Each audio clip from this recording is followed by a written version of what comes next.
Captain.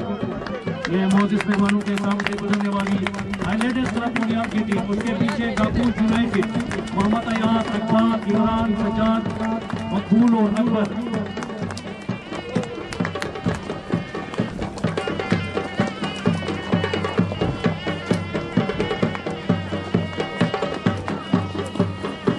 ये तमाम टीमें मार्च पास करते हुए मोजिस मेहमानों को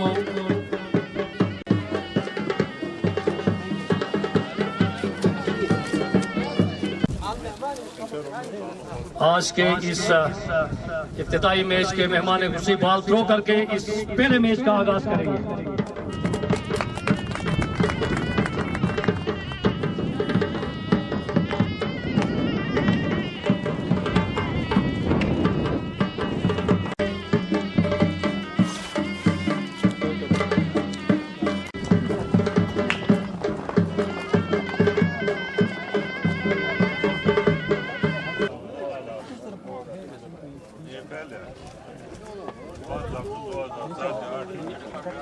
टीम